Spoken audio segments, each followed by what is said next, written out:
구조를 하면 성경이 보인다. 독자 여러분 안녕하십니까. 오늘은 93페이지부터 나오는 사무엘 상하와 사무엘 상하의 구조에 대해서 함께 살펴보도록 하겠습니다. 그 사무엘 상하의 가장 기본적인 구조는 두 개의 시가 기둥을 이루고 있는 구조입니다. 앞에 사무엘 상 2장에 한나의 기도가 시편으로 되어서 앞쪽에 기둥이고, 그 다음에 사무엘하 22장에 다윗의 시편이 있습니다. 그래서 사무엘상의 한나의 기도와 사무엘하의 다윗의 기도가 이 기둥이 되어 가지고 나머지 신학들을 이렇게 받들고 있는 구조다, 그렇게 말씀드릴 수가 있겠습니다. 이제 사무엘상에 나오는 이제 한나의 기도가 왜 중요하냐면은, 그 한나의 기도에 보면은 이 사무엘 2장 6절 7절 보면은 여호와께서는 죽이기도 하고 살리기도 하고 음부에 내리기도 하고 올리기도 하고 가난하게도 하고 부하게도 하고 낮추기도 하고 높이시기도 하신다. 요 말씀이 있는데요. 이게 사무엘 상하 전체를 붙들고 있는, 열왕기 상하, 역대기 상하 전체 역사서를 꿰뚫고 있는 아주 중요한 역사관입니다. 그러니까 이 사무엘 상하를 쓴 사람의 사관에 역사관이 있는 문장이기 때문에 매우 중요합니다. 여호와께서 죽이기도 하고 살리기도 하고 음부에 내리기도 하고 올리기도 하고 또 가난하게도 하고 부하게도 하고 낮추기도 하고 높이시기도 한다. 이게 우리말로 하면 하나님의 절대 주권적 사관입니다. 하나님의 절대 주권적 사관.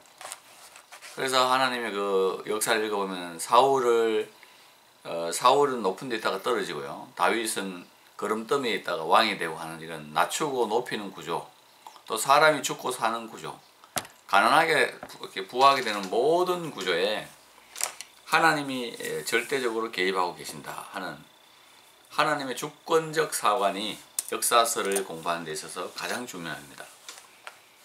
예를 들어서 이제 그 역사서를 읽어보면은 여호와의 부리시는 악신이 이렇게 나오잖아요. 그러니까 여호와의 부리시는 악신이 사울을 번뇌케 했다. 그 말을 보면은 악신이 사울을 번뇌케 했죠. 악신이 사울을 번뇌케 했는데 이 악신이 누구냐 하면은 여호와의 부리신 악신이다, 이렇게 이야기해가지고 역사 속에 일어나는 일은 하나님의 허락 없이는 하나의 사건도 일어나지 않는다는 것이 성경 기자의 기본적인 사관입니다. 예를 들어서 이제 여호와의 부리신 악신이 사울을 번뇌케 했다, 이렇게 하면은 하나님이 선하신가라는 질문이 일어날 수가 있습니다. 하나님이 선하신데 어떻게 악한 사단을 사용하느냐? 악한 사단을 사용하는 하나님은 그러면 선하신가 악하신가 하는 이런 의문을 제공할 수 있지만, 사관은 하나님의 선하심에 상처가 좀 나고 하나님의 선하심에 대한 이야기가 좀 의문이 제기된다 할지라도 하나님의 절대 주권에 대하여 양보하지 않습니다. 예를 들어서 하나님께서 아수르 왕 불의 마음을 일으켜서 이스라엘을 치게 했다, 이렇게 되거든요. 그러니까 이스라엘을 치게 했는데 아수르 왕이 자기가 알아서 쳐버리면은 악한 일은 뭐 마귀나 악인이 일으키는 거고, 뭐 다윗을 왕세우고 솔로몬을 왕세우고 사울을 왕세우고 이런 거는 좋은 일은 하나님이 하신 거고, 나쁜 거는 악인이나 악한 대상들이 했다, 이렇게 하면 하나님의 선하심은 지켜지겠지만은 하나님의 주권은 무너집니다. 왜냐하면 세상에 일어나는 일들 중에 하나님의 허락 없이 어떤 일이 막 일어나고 이렇게 된다면 그것은 결국은 하나님의 주권이 무너지는 일이기 때문에 역사서의 기자는 하나님의 선하심에 상처가 되더라도 반드시 하나님의 주권을 지키는 쪽으로 운행되고 있죠. 그래서 창세기도 보면은 뭐 뱀이 하나님이 만드신 피조물 중에라고 이야기를 하고 있지 않습니까? 하나님이 만들었다 해서 모든 그 원인은 하나님께 있다. 그 다음에 뭐 욥기도 보면은 하나님이 사단한테 이것저것 하라 이렇게 허락을 하지 않습니까? 이 고난의 양을 정하고 이게 성경의 기본적인 사관이다. 그러니까 하나님의 주권 가운데서 역사가 움직이고 있다 하는 그런 것들을 보고 읽으시면 좋고요. 그 다음에 이 한나의 기도 자체가 이 6절과 7절이 앞으로 이어지는 모든 역사서의 기본적인 사관이 되는 관점이기 때문에 역사서의 기자는 이 역사서를 시작하기 전에 한나의 기도를 배치해서 앞으로 역사를 읽는 사람들이 그런 관점으로 읽을 수 있도록 미리 포석을 깔아놓는다 이렇게 말씀드릴 수가 있겠습니다.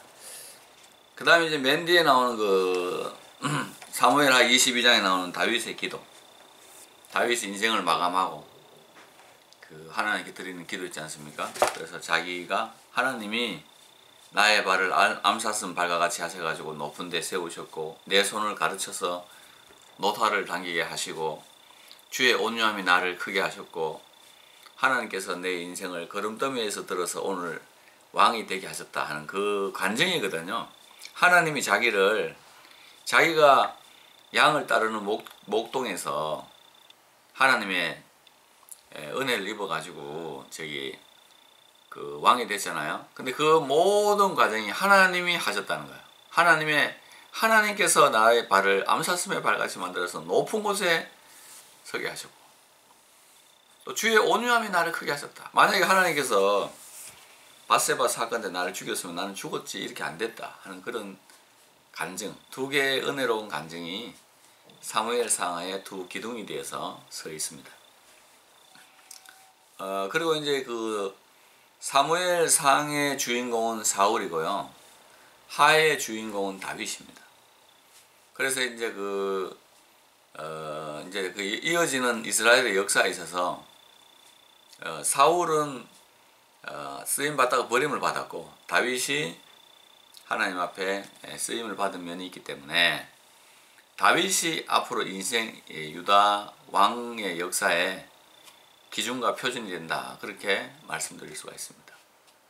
그래서 이스라엘 열왕기를 읽어보면은 이 사람이 다윗 같았느냐 안 같았느냐, 다윗의 삶을 본받았느냐 안 받았느냐에 따라서 의인과 악인이 결정되고 그 이후에 그 하나님의 보상과 하나님의 심판이 결정되는 그런 구조로 간다 이렇게 말씀드릴 수가 있겠습니다. 하나님의 다윗에 대해서 성경에서 이야기하는 게 두 가지거든요. 첫 번째가 여호와의 사자라는 말입니다. 다윗을 보고 블레셋 사람들이 다윗을 보고 여호와의 사자다, 여호와의 너는 사자와 같은 사람 아니냐 이렇게 이야기를 하고요. 그 다음에 그 드고아의 여인이 다윗을 사무엘하 14장에서 여호와의 사자다 그러고요. 그 다음에 무비보셋이 하나님의 사자다, 말락 아도나이, 말락 엘로이, 하나님의 사자다 이렇게 해서 사무엘상에 보면은 다윗이 29장 9절에요 처음 나오고 사무엘하의 14장과 19장에도 다윗을 향해서 여호와의 사자다, 그 삶이 하나님의 사자와 같은 삶을 살았다 하는 그런 것들을 요약해주는 그런 아주 중요한 말입니다. 우리가 살아갈 때도 이방인들이든 아니면 뭐 원수의 집안이든 누구든지 간에 우리가 하나님의 사자다 당신은 그렇게 부름을 받는다면 얼마나 아름답고 좋을까 그렇게 또 생각해 보고요. 다윗이 자기를 하나는 두 번째는 죽은 개라 그러거든. 죽은 개. 켈렙 매트. 켈렙은 개고 매트는 죽었다는 거야. 사울한테 막 쫓겨다니면서 사울한테 그러거든요. 죽은 개 같은 나를 왜 찾습니까? 뭐 이렇게 이야기를 한다고요.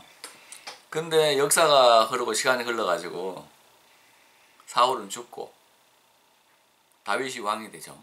다윗이 왕이 돼가지고 요나단의 아들 무비보셋을 찾아가지고 야, 너 앞으로 우리 왕자들하고 같이 밥 먹어 이렇게 하니까 무비보셋이 하는 말이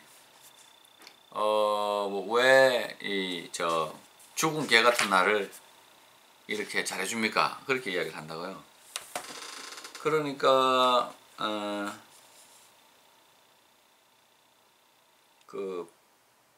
다윗이 사울한테 죽은 개다 이랬잖아요. 내가 죽은 개다 이랬는데 상대방이 사울의 그 혈족이 내가 죽은 개와 같은 나를 왜 이렇게 잘해주냐 이렇게 할 때 하나님이 그 언어를 사용할 때 그 참담함을 갚아주신 거예요.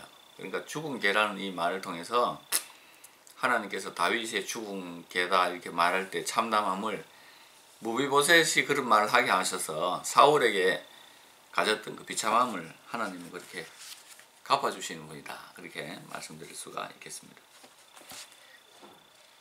그렇죠. 하나님은 우리의 부끄러움을 씻어주시고요. 우리의 삶을 보상해 주시고 갚아주시는 분이다 하는 그런 사관적 역사도 여기에 포함되어져 있습니다. 원래 사무엘 상하와 열왕기 상하는요. 열왕기 1, 2, 3서라고 불려졌거든요. 어느 순간에 이제 이게 막 갈려져 가지고 사무엘 상하 이게 됐는데 원래는 한 권의 책이잖아요. 근데 그 한 권의 책의 핵심은 귀와 눈입니다. 비느하스가 맨 앞에 나오고요. 열왕기하 뒤에 보면은 그 시드기야 예레미야 시대 때 이제 나오는 이야기들이 나오고 있는데요. 이 눈과 귀라는 건 뭐냐면은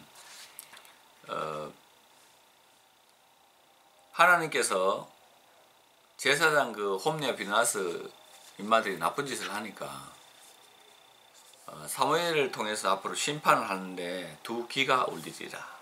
귀가 울려질 것이다. 그 다음에 이제 제사장과의 파멸이고요. 그 다음에 이제 나머지는 하나님께서 왕가의 파멸을 이야기합니다. 예루살렘을 멸망시킬 텐데 그때 이것을 듣는 자들이 그 귀가 울리리라.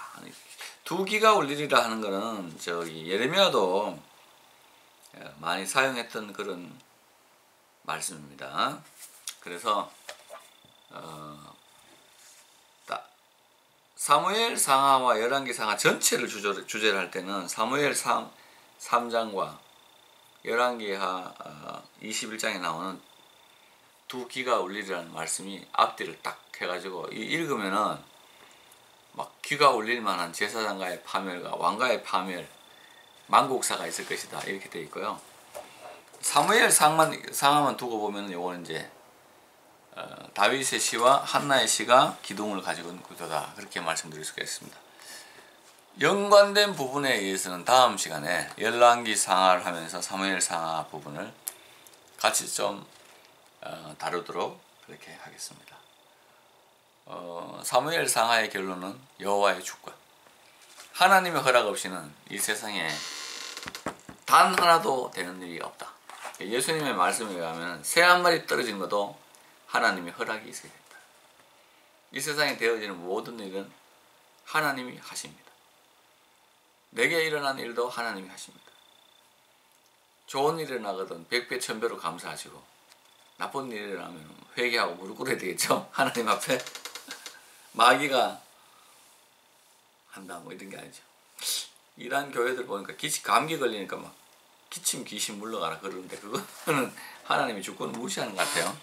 어쨌든 그거는 뭐 여담이고 사무엘 상하에 나타난 하나님의 주권에 대해서 함께 말씀을 나눠봤습니다. 다음 이 시간에는 열왕기 상하 왕들의 역사를 통해서 하나님은 무엇을 우리에게 말씀하시는가 거기에 대해서 함께 살펴보도록 하겠습니다. 감사합니다.